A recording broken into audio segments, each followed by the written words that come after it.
Welcome back, everyone! This is Geronitis bringing you Feed the Beast 1710. Today we are starting on episode 22, and I started instead of sleeping through the night, but that's okay because I'm me and y'all are used to it by now. Alright, so in between episodes, I've let things run just a little bit.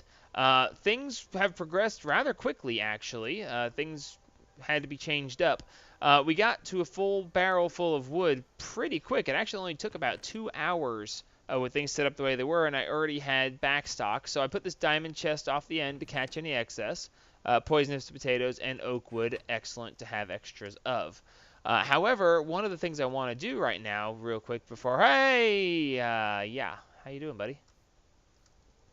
You're not supposed to be here, and now you're not. All right. Anyway, so I wanted to go ahead and switch in some rubber saplings to be placed in a couple of areas here. Let's see. I'm going to put them here and here. And we're going to replace those seeds with that. And now we will be planting rubber trees, and we'll start getting some excess rubber and stuff, just stored off to the side. Because we're going to need lots of rubber, and as long as I'm automatically growing stuff, well, I might as well, right? So as these, the good thing about this is that as the crops that are going to be replaced by the trees are taken up, I think I put them on this end. They might have been put on the other end. We'll find out here in a second. As they are grown and then harvested, they will automatically be placed back. Oh, I guess it wasn't that one. It must be over on that side that's going to get the trees. So all I had to do was change that, and as these are harvested, the trees will be placed instead of the crops that were there before because it's been reconfigured to do so. Come on, prove me right real quick. Anytime now. There it is. So as these crops mature and get harvested, the rubber trees will be put in their place. I'll let them run for just a little bit to get some extra stuff built up, and then we won't have to worry about rubber for a while. Eventually, when we get going, heavily into some of the other mods, it won't make a huge big difference. That rubber that I'm going to be making is going to be a very small amount in comparison to some of the other stuff. But today, we are going to go ahead and get started working on something that I very much enjoy. I believe it's a lot of fun for me. Some people don't like it, and if you don't like it, that's fine. Feel free to skip the episodes. But I'm going to do it because, oh cool, I got that just right. We are going to have fun with a scoop or two. Scoops are used to collect bees, and we are going to get started with bees. You might also notice that this mountain is kind of partially missing. I had a little bit more fun with my entropic lens, and just because I talked about it, now I have to shoot it a couple times just because. Boom, baby. This is like the funnest way to clear terrain ever. So yes, I cleared some of this terrain using said mana blaster. It was so much fun.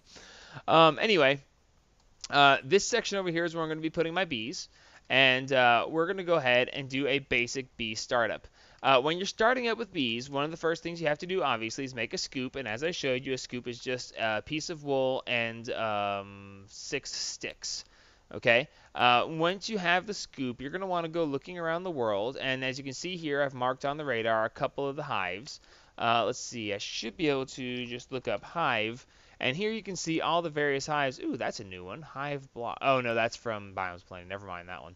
So you can find water, rock, nether, marble, that's a new one, forest, meadows, modest, tropical, wintry, marshy, curious, unusual, and resonating. All of these hives exist in the world, and depending on what biome you are looking in, you will find various ones. Here we are in a grove biome, which qualifies as a forest one, so we should have this being a king slime. No, it's going to be a forest hive. Okay, so with the scoop, we left click and break it, and out of it we get some bees. In this case, we happen to get a princess, a drone, and a honeycomb. Okay, when you are...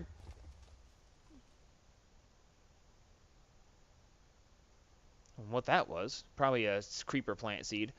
When you break these, first off, it does durability damage to your scoop, so keep that in mind. And when you break this, you always get a princess.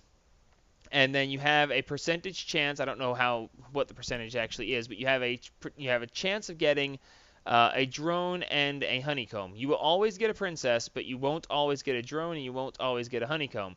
In this case, the two that I got are actually really good.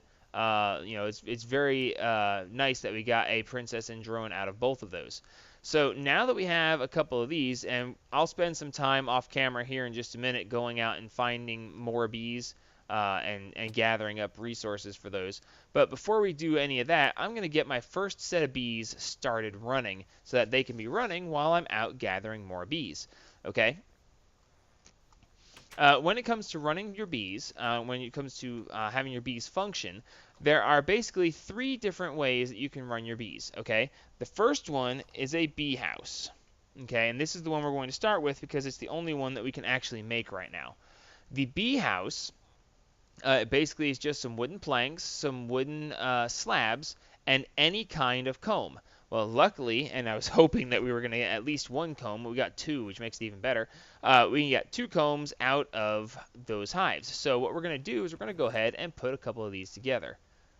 Let's see, that, and that, and that should be enough to make what I need. Break this down, and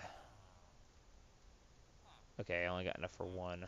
I'm short one slab, really. Okay, so anyway, there's the first bee house. Do I have... I wonder if I can actually mix these. I'm not sure if you can actually mix the types of wood. I think you can, but we'll find out here in just a second. Yes, you can. All right, sweet. So we now have two bee houses, okay? The way bees work is you basically give them a place to live and something for them to basically live off of. In this case, we're going to need a flower. Growing stuff. We'll just use a normal dandelion for the moment.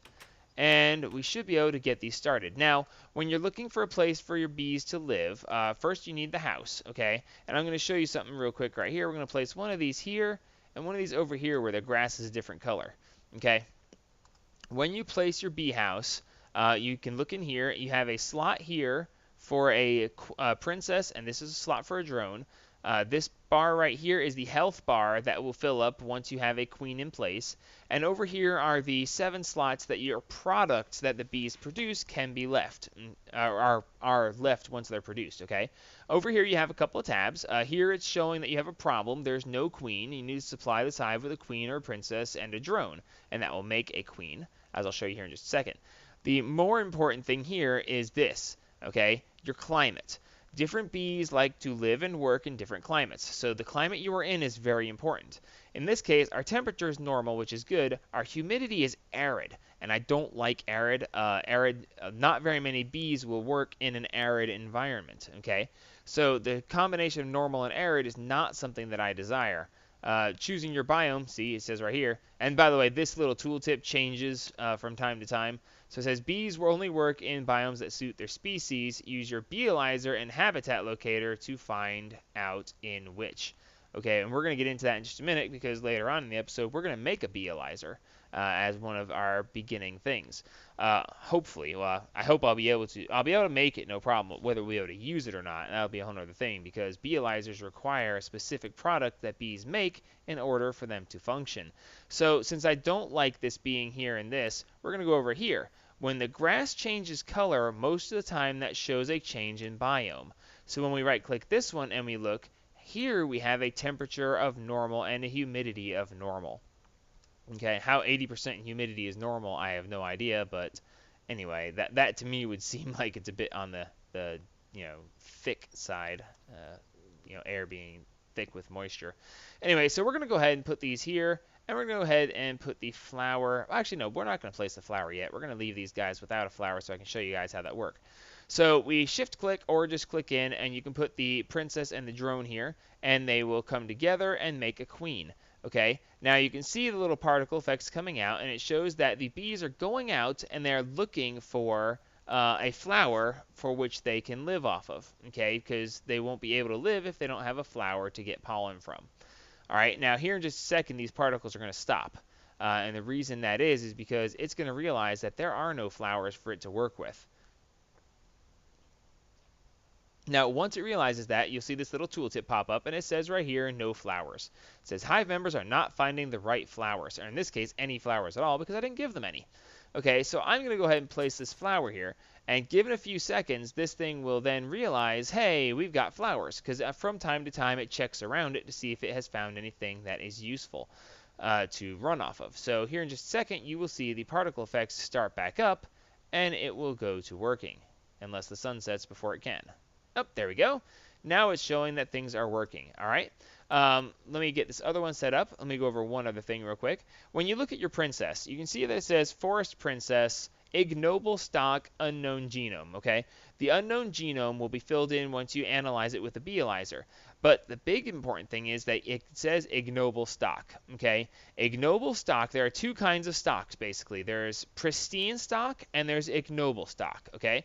The ignoble stock basically means that from time to time, on a percentage chance, it's a fairly low percentage, but it does exist, when the queen that the princess is made out of is ignoble, when the queen dies off, instead of producing a princess and a certain number of drones, because the number of drones produced is, depending on the bees themselves, but it will always produce a princess, unless it's ignoble. Ignoble from time to time will not produce a princess as one of its offspring. So eventually this breed of bee is going to die out, because without a princess to carry on the rest of things, then the hive will die. Or in this case, the bees won't be here to reproduce. So always keep an eye out for that. If you can, use pristine in all situations, but if you don't have any, well, ignoble will work for now.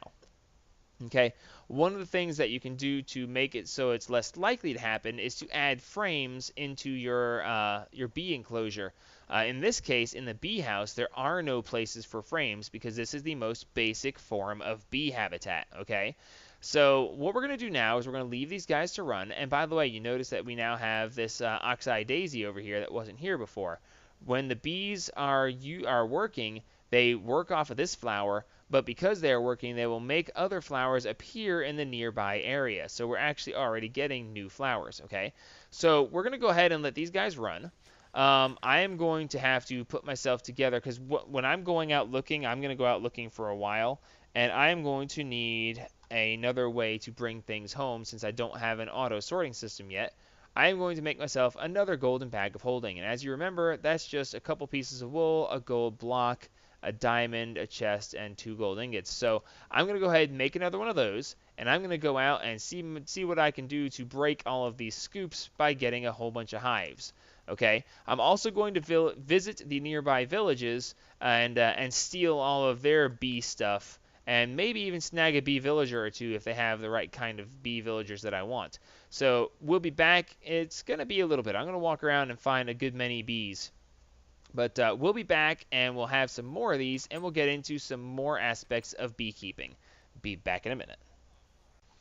By the way, since I'm out here walking around finding things, I wanted to point out that... Dadgummit. Oh, crap. Oh, no, no, no, no. Bad. No. Wither witch with wither cat. These are not very nice, and they... Ah! Stop it! Stop it, you and your cat. No, no, no, no. Bad cat.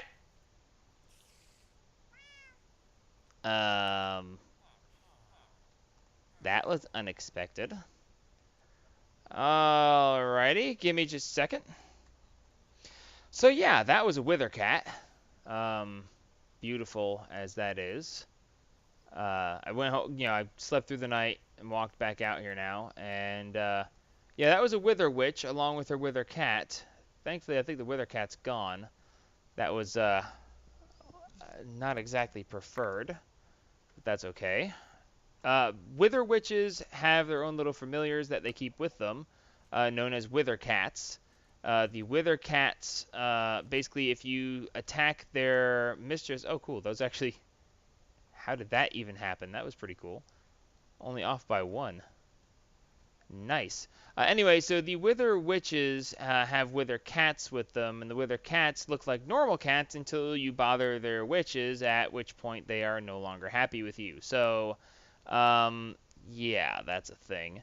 So, what was I saying before I got utterly killed? I don't remember now. let's see.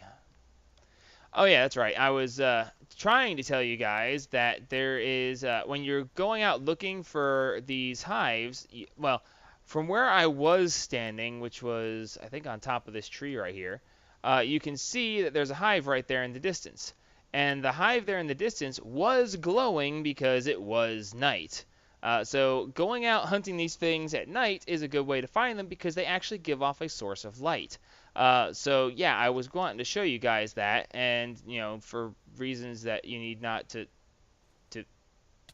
Oh no, no, no, no, no, no, not again! What it? Oh crap. Da, da, da, da, da, da. Can't get away. Can't get away. Need to get away. My thing. Quick, quick, quick, quick, quick, quick, quick. Come here. Give me both of them quickly. Don't want to die again. Fly away. Fly away. Did I fly far enough? Ah.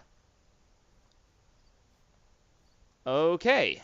Um, this is. Oh no no no no! It's already pulling me back. Oh look at that! Look at that! Look, I'm being dragged in slowly. Ah, nope, don't think so. Okay, so yeah, that was fun. That's a hungry node. No, no! Dadgummit. Out. These little Rod of the Skies things have saved my hide more times than I'd care to admit. Oh, look, the squid's getting sucked in. That is a aura node from Thaumcraft, known as a hungry node. That explains why the water is filled in like that. No, no, no, no, no. I want to show you guys this closer up, but I don't want to get sucked in again. So yeah, just so you guys can know, hungry nodes basically suck in anything around them and basically eat them. It can't eat me, so it just slings me around and damages me until I die. And then when I die, all my stuff gets sucked into it. So yeah, not a good thing to happen. Okay, I'm going to get this hive, and I'm going to get out of here. Because, like, all I wanted to do was show you guys that hives glowed in the dark, and I got killed by a wither witch and almost killed by a hungry node. Okay, I'm going to continue to go searching around, and you know what? Actually, having a hungry node handy when we get started on Thaumcraft, that could be a very nice thing to have. Let me go ahead and mark this thing as a waypoint, and yeah, I'm going to mark this thing. How close can I get? It doesn't matter how close I can get. I'm going to mark this thing and continue my search. We'll be back at the base with a bunch of bees, and now apparently a hungry node marked. We'll be back. All right, back at home. Thankfully, still in one piece, although things could have gone better. I went ahead and got a chest and got all the stuff out of my inventory, out of my golden bag of holding. Well, one of them anyway, and put it here. I have the other golden bag of holding, which is decidedly full of stuff, minus a couple that I pulled out. Those actually weren't bee-related things. I found some interesting things in some of the villages, so we're going to just put all this stuff aside now that we have a bunch of bees that we can work with. And actually, you know what? Let's pull as many of these out as I can, and we will transfer them up to there.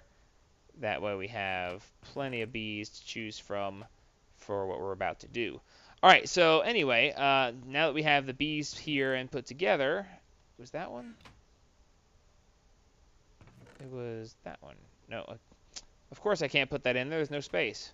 I mean, did I say cultivated? Oh, I didn't realize I got a cultivated bee. Cool. What a cultivated bee is, I'll get into at some point. Now, since we've now gone out and gathered things, when we gathered things from the nearby villages, we actually found 4 villages that had beekeepers. We got some apiaries. Okay, apiaries are the second tier of bee housing. The bee hut, or the bee house, is the first one, which, by the way, these guys have been cycled back through and are now running again, and you can see that there's plenty of new flowers that are coming through. But since we had that going, the next thing is to use the apiaries, okay? Now, I can use the apiaries that we got from the villagers that we had, or we can go ahead and make some apiaries. Now, I probably won't need more than 8 apiaries. However, I do want to show you guys, in case you weren't fortunate enough to spawn near a village, we want to go ahead and show you how to make apiaries because they can be very useful to have. Okay, so before we do anything, we're going to need some bronze, or Tinkerer's Alloy, as this will probably come out. Tinkerer's Alloy is simply copper and tin. Okay, it should be 3 copper to 1 tin, and in this alloy smelter, so yeah, see, 1 copper to 3 tin. That's what I said, isn't it? Anyway, 1 copper to 3 tin, and we are now producing, here we are, Tinker's Alloy. Okay, Tinker's Alloy is also known as bronze for the forestry kind of things that we're going to be doing, and we're going to be doing a bit of stuff with forestry. So that being the case, let me grab this stuff out of here because we're going to need it.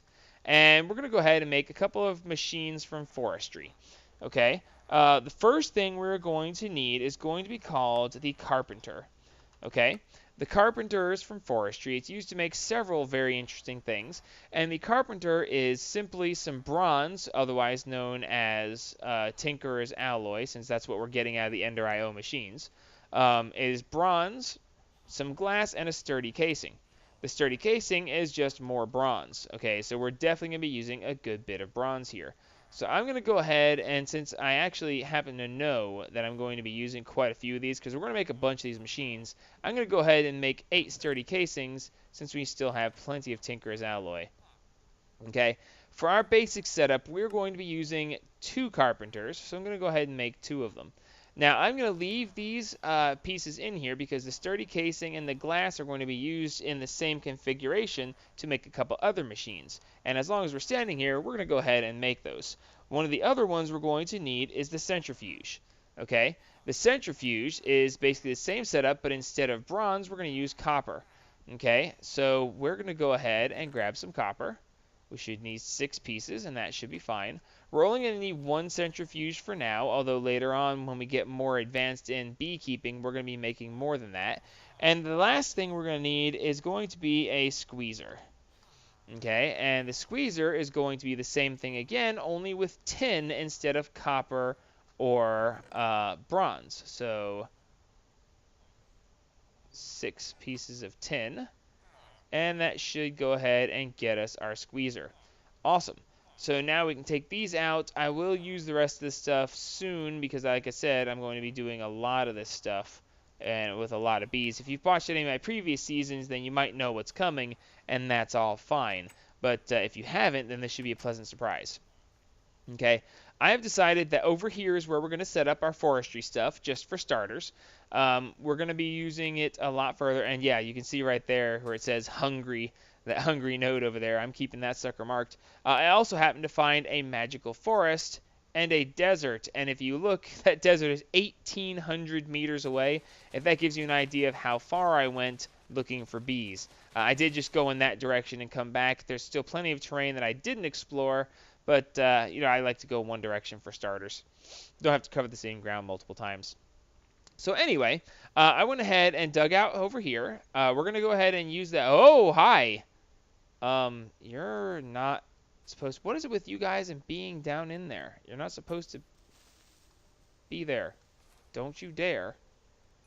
I'll bet you guys are spawning down there. Not on my watch. Alright, so anyway, I went ahead and put a little pathway right here leading over this way, and I built myself a reservoir because we're going to need both of those, okay? So let's go ahead and run a little bit of power. And we got some pressurized fluid conduit as well. First off, we're going to need power for all of the forestry machines. So I'm just going to go ahead and tap off the side of this power right here. And we should be able to go ahead and run this up to there. Oh, we're going to need more power cable. I have more. I just didn't actually think I would need much more than that. And the other thing we're going to do is go ahead and run some fluid conduit up here so that we can also run fluid. All right, the first thing we're going to need to do is place one of our carpenters, and this carpenter I'm going to use with water. Okay, depending on what you're making with the carpenter, you're going to be needing some sort of liquid to go in here.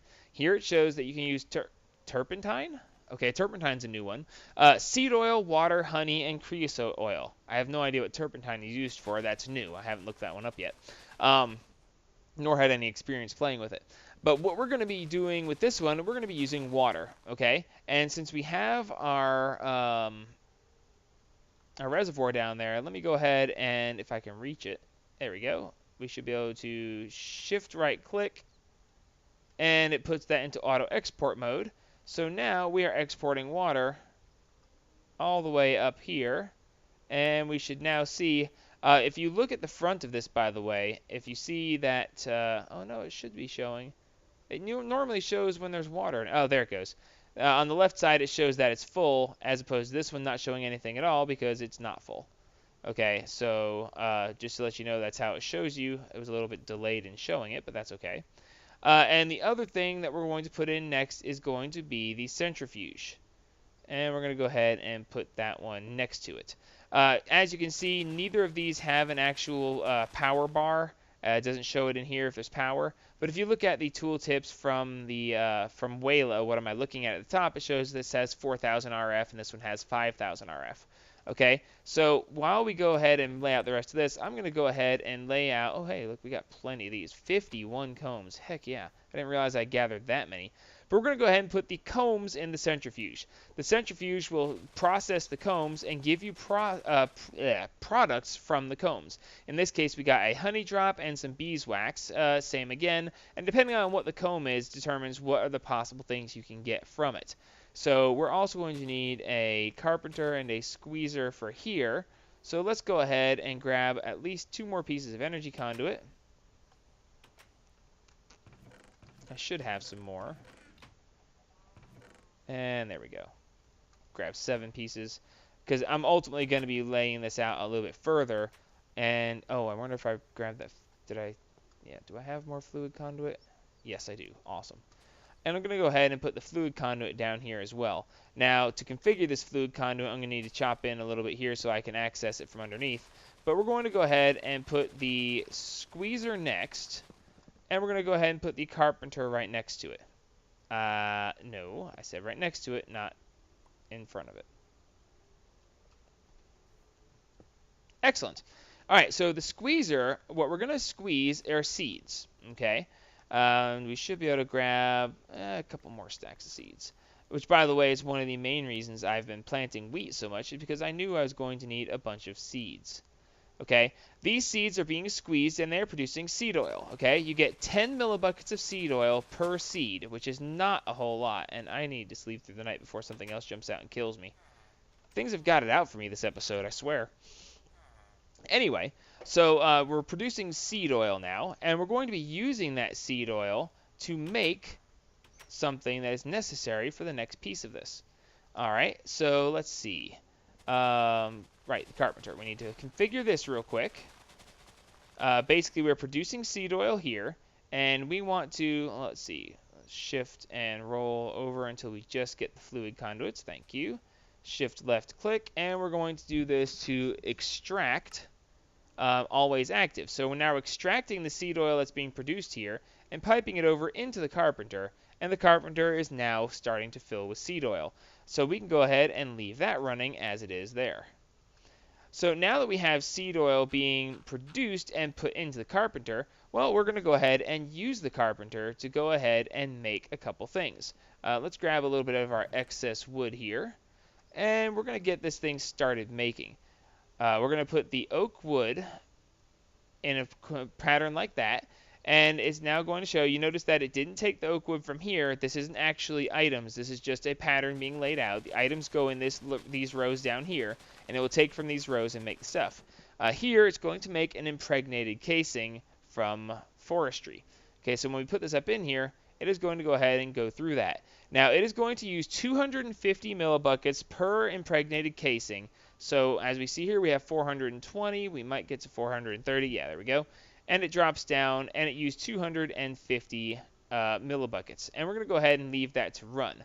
Okay, so now that we have that, we can go ahead and use this impregnated casing to make ourselves an apiary. Or we would if I remember to grab some extra wood. Okay, the impregnated casing is used in place of the honeycomb when it comes to making bee houses. Okay, so what we're going to do real quick is we're going to make a couple slabs.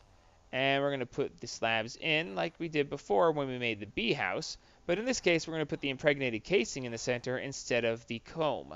Okay? And that makes ourselves an apiary. Alright? So now we know how to make apiaries. Hooray!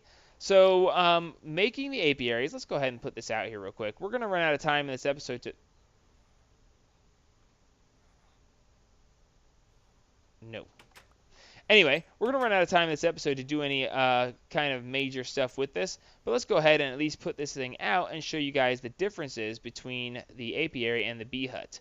The bee house is going to be using, like I said before, just a princess and a drone, and it has no extra slots. Over here, the apiary has a spot for the princess and drone, just like the bee house, but it also has these 3 slots right here. These 3 slots are used for frames, and it also allows for you to automate the usage of the apiary. Okay, and we're going to get into that next episode. We're going to automate, we're going to get some bees running and have them automated next episode. The bee houses can't be automated through regular means. That doesn't mean they can't be automated at all, but you have to go through a little bit extra, shall we say, in order to automate those. Now, the carpenter made with water is going to be used to make 2 different things. Well, it's actually used to make quite a few different things, but we're going to be making a beealyzer so that we can see some things about our bees. Okay, for the beealyzer, we're going to need, well, actually, I'm going to make,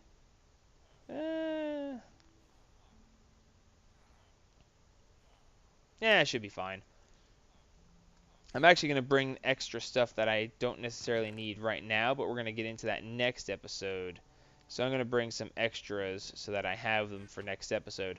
Let's see. I don't remember what the actual...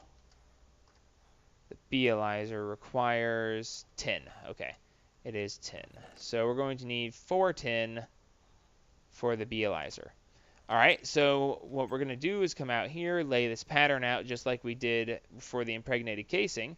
It's going to have a diamond. It's going to have a couple panes of glass, a couple pieces of redstone, and then some tin.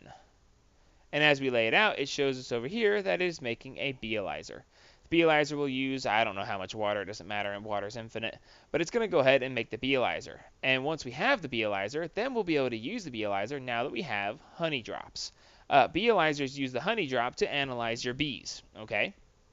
It's just the medium, it's the resource required per bee analyzed, 1 honey drop per bee analyzed, okay? So let's see, how much is this going to go down? Actually, it just was so fast I didn't even see it go down. Either way, when you have the beealyzer, right-click it in the world, and it brings up this nifty little GUI. And basically, you have a spot here for you to put honey drops, and it will store up to a stack of honey drops here. And then you have a slot here for a bee to go in. So let's grab a bee that we can analyze real quick. Let's analyze this Pristine Meadows Princess. Why not? You can do this with any of the bees, and basically you can click this in here, and as you can see we have 52 honey drops now. When we click this in here, we now have 51 honey drops, so it used 1 honey drop, and it now gives us the information about this bee. Okay, now you can take this bee out all you want, and you can put it back in. It won't use another honey drop because it's showing that it's actually been processed, okay? Even in your inventory, it says hold shift for details. Now you can see what is going on with this in a short menu. When you look at one of these, it says unknown genome, but now this one actually shows that we can hold shift. So when we put this in here, it's going to show us a couple things about the bees. Okay, it shows that it's a Meadows, making it a purebred bee. Its lifespan is shorter. Its production speed is the slowest ever. The pollination speed is slower. The flower type required is flowers. Fertility is 2. That means when the princess or when the queen dies, it will produce a princess and 2 drones. It has a 9x6x9 territory, and its effect is none. Certain bees have certain effects. Some of them poison you, some of them give you regen, some of them explode randomly, and we'll get into that when we get deeper into bees. Okay, the type of flower requires to work, in this case, is flowers, and that can be any number of different things, from netherwort to cobblestone for certain bees, to lily pads. Anyway, it can go on for a while. Pollination speed is how fast the bees will pollinate flowers, basically, or trees or anything of that nature. And we'll get into pollinating trees next episode, because this is basic bees. Next episode is basic trees, because these go together very nicely. Production speed being slowest, that means this is the slowest bee to produce honeycombs or any byproducts that they might also produce. And of course, the lifespan is how often it dies in the apiary or bee house, or the third version, which we aren't going to get into right now. On the second page, it shows you the active and inactive traits. Climate is normal with no tolerance either way. Humidity is normal with no tolerance either way. So it requires a normal environment to work, which is why I wanted to have a normal setup. Okay. Diurnal means that it works during the day. Nocturnal means that it works during the night. Tolerant flyer means that it can work even when it's raining. And cave dwelling means that it can work when the hive cannot see the sky above. Okay, so in this case, it is diurnal. It works during the day, but it does not work at night. It will not work in the rain, and it will not work if there's not a direct line to the sky from whatever the house it is put in. All right, and then, of course, the third piece shows that its possible produce is a honeycomb. Possible specialty is nothing. And then the fourth page shows the possible mutations. And as we unlock new types of bees, it will show us that this will fill in. And then, of course, the fifth page is just a bunch of blah, blah, blah. Nothing really, amazing. Infests mostly plains in temperate climates, mostly docile. In other words, they don't normally hurt you. So that is how you analyze your bees. Now, one thing to note is that your bees can be analyzed. Princesses can only be analyzed one at a time, but drones can be analyzed from a single one to an entire stack. In this case, you can see that we have 6 sorceress drones. We have 51 honey drops. So it's only going to take 1 honey drop because these are a stack. They're all the same. So anywhere from a single to a full stack, and it will still work out just fine. So this is just showing us the various things. This one actually has 3 drones as opposed to the 2 that the other one had, and various other things about it. This one wants it to be arid, and its humidity tolerance is up 1. So from arid to desert setup. This is basically a desert bee. Okay, so anyway, that's pretty much it. We're running over time for the episode. So this has been Basic Bees. We've covered how to make basic bee houses. We've covered how to make the secondary bee house, the apiary. And we've covered how to make the beealyzer and use the beealyzer, and what to do with the bee products. So that's a pretty solid episode. Next episode, we're going to come back, and instead of making a beealyzer, we're going to make a treealyzer. Because basically, squeezers are only getting 10 millibuckets per seed out of this. I may be producing seeds rather nicely, but that's not going to be enough for what I'm going to need to do. So we're going to want to produce seed oil faster, and we also want to get access to some of the prettier trees and some of the awesome things that you can do with trees. And there are quite a few. So until next time, this is Jeronitis signing off on episode 22 of my Let's Play series. Like me if you like me, subscribe if you want to see what I get into next, and as always, help spread the gaming!